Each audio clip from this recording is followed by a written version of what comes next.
नमस्कार दोस्तों। समान अध्ययन के अगले टॉपिक पर्यावरण पर डिस्कशन करेंगे और पर्यावरण का डिस्कशन है जलवायु परिवर्तन। पिछले वीडियो में हम लोगों ने ग्लोबल वार्मिंग पर डिस्कशन किया था। आज हम लोग क्लाइमेट चेंज पर बात करेंगे और पर्यावरण की ये सारी समस्याएं एक दूसरे से जुड़ी हुई हैं। अगर हम किसी भी टॉपिक को डिस्क्राइब करेंगे तो जलवायु परिवर्तन और ग्रीन हाउस इफेक्ट, आपका ग्लोबल वार्मिंग, ये सब एक दूसरे से जुड़ा हुआ है। तो देखिए, लेकिन इनकी कॉन्सेप्चुअल क्लैरिटी रहनी चाहिए और ये 50 शब्दों में अगर इसकी टिप्पणी आ जाए तो आप आसानी से लिख सकें। इसलिए इनको अलग अलग शब्दावलियों में, टर्मिनोलॉजी में इसको याद रखना जरूरी है। देखिए, जलवायु परिवर्तन जो क्लाइमेट चेंज है, इसका अर्थ क्या है? पृथ्वी के दीर्घकालिक जलवायु परिस्थितियों में होने वाला स्थायी परिवर्तन से है। जलवायु परिवर्तन से क्या से है? पृथ्वी के दीर्घकालिक, लॉन्ग टर्म जो क्लाइमेट इकोलॉजिकल सिस्टम में उनके परिवर्तन होता है, वो जलवायु परिवर्तन है।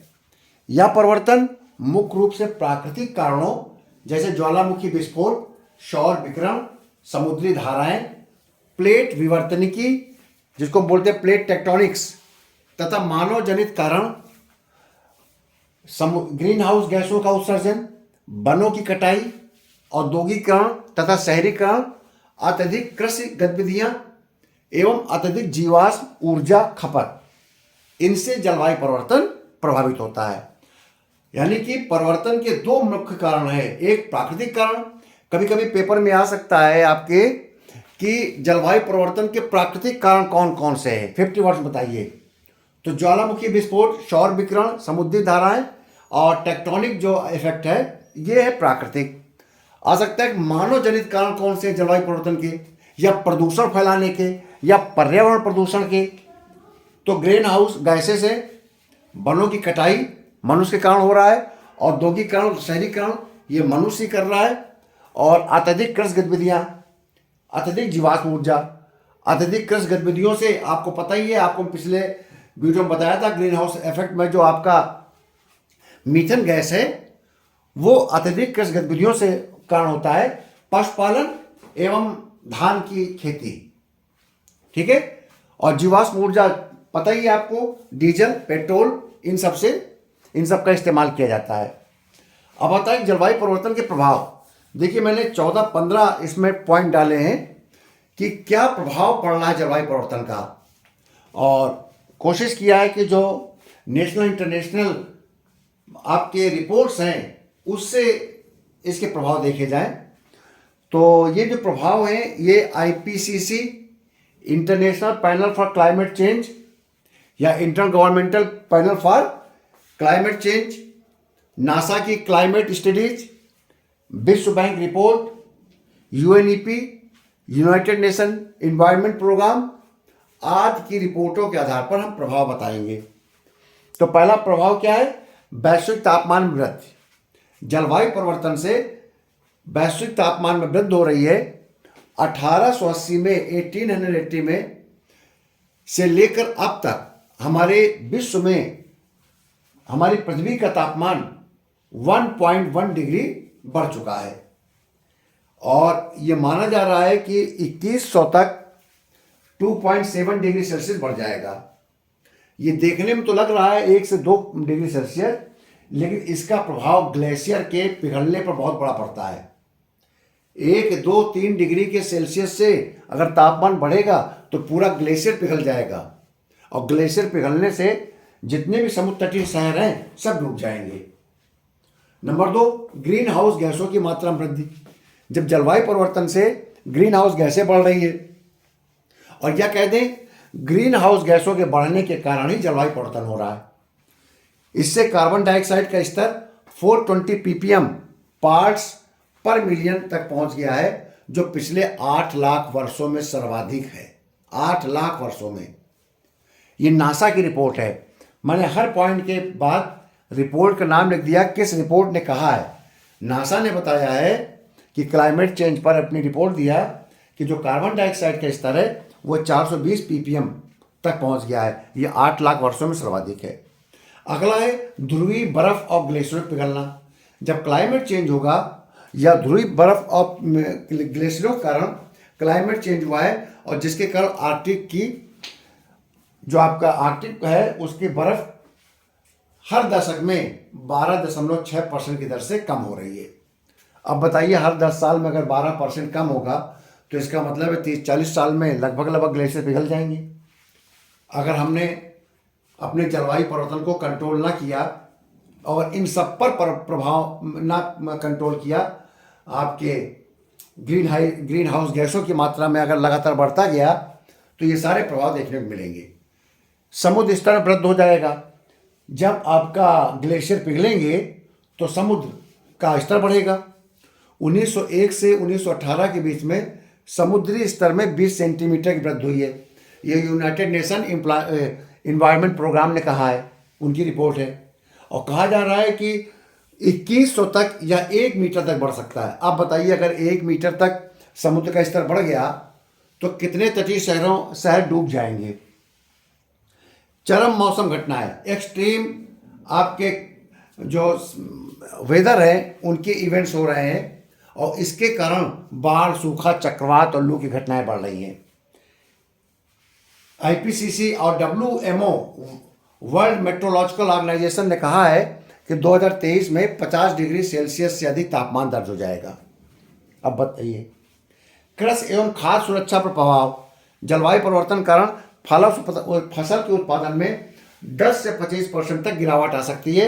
ये फूड एंड एग्रीकल्चर ऑर्गेनाइजेशन की रिपोर्ट है।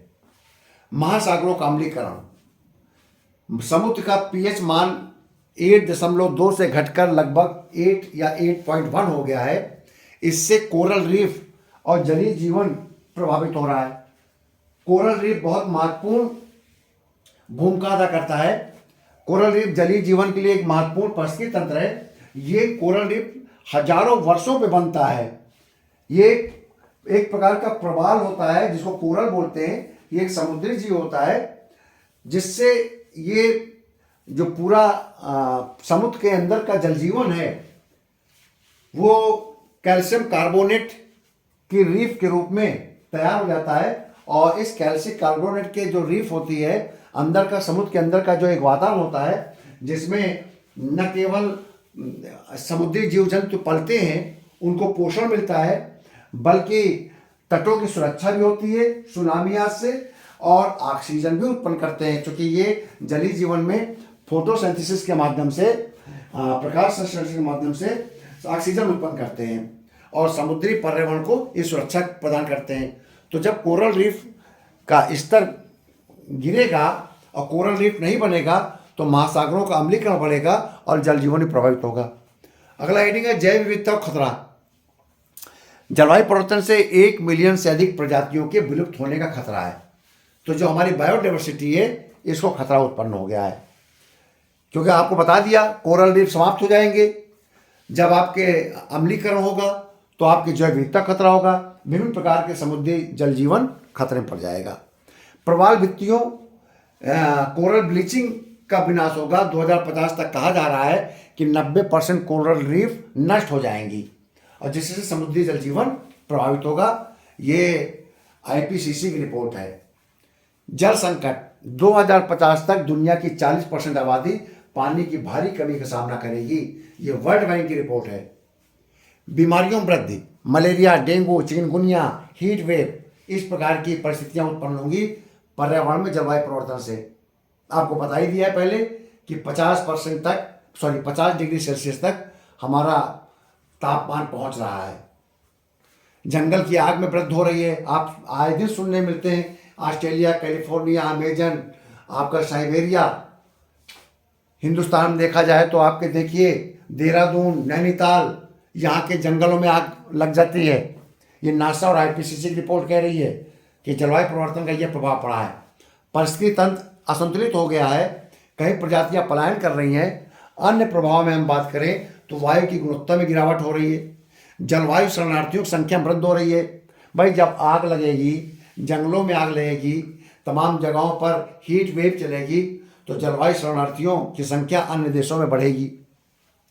मृदा क्षरण, मरुस्थलीकरण बढ़ेगा जब हीट वेव होगी। आपका तापमान बढ़ता जाएगा तो कुछ इलाकों में ठंडे तूफान भी आएंगे। तो ये आपके प्रभाव बताया मैंने जलवायु परिवर्तन का। अब इसके बाद आता है कि इसके कारण क्या हैं।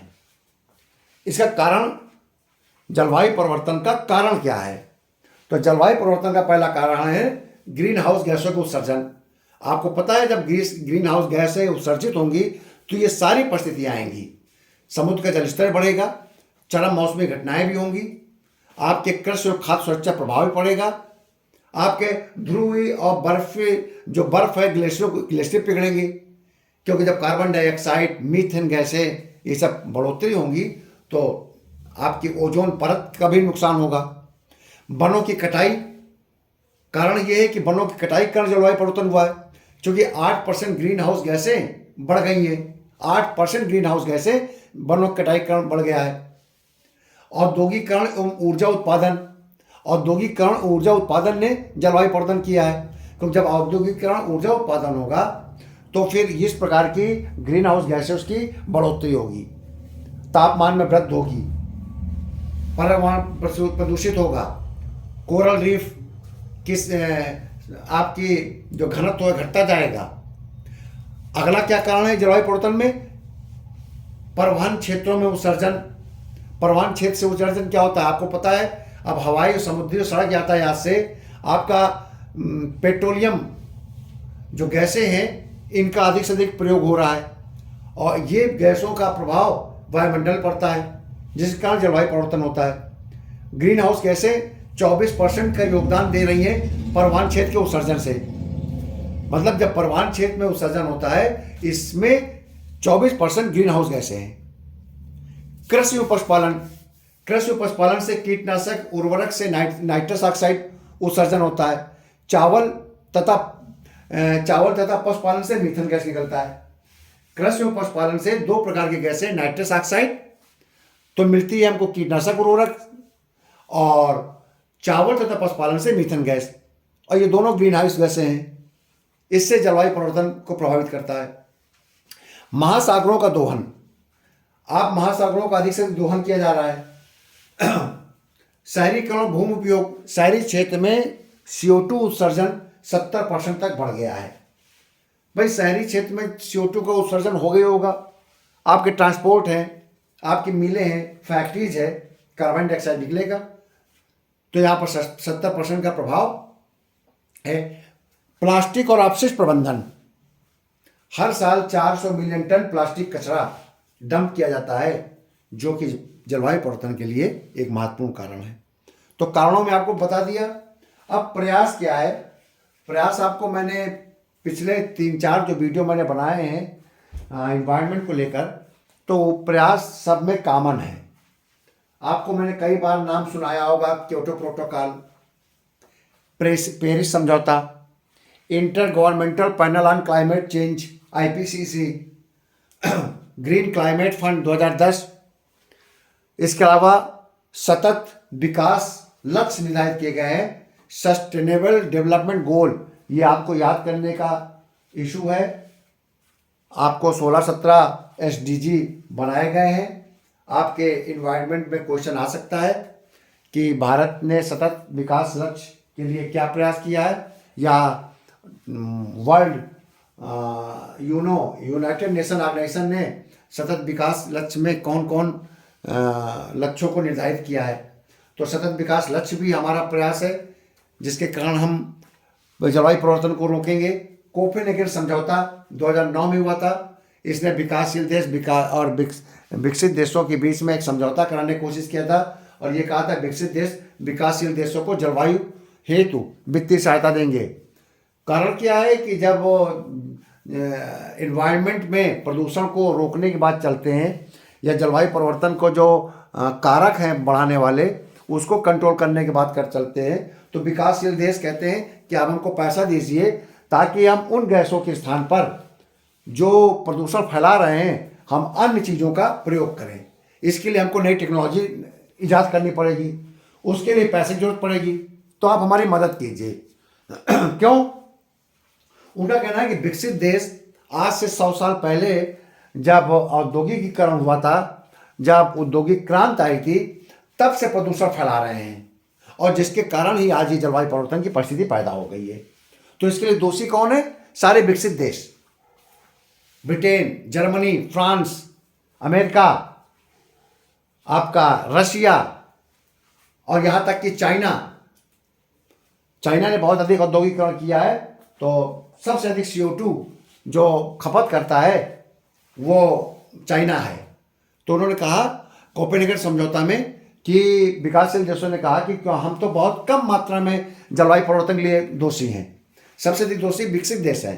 तो विकसित देश अगर हम लोगों की वित्तीय मदद करेंगे विकासशील देशों की, तो विकासशील देश नई टेक्नोलॉजी के द्वारा ऐसी गैसों का इस्तेमाल करेंगे जो ग्रीन हाउस इफेक्ट ना करता हो, आपको जलवायु परिवर्तन के लिए कारण न बनते हो। तो इसके लिए कोपेनहेगन समझौता हुआ था। ठीक है, क्योटो प्रोटोकॉल, पेरिस समझौता, इसके बारे में आपको पहले बता चुके हैं विस्तार से।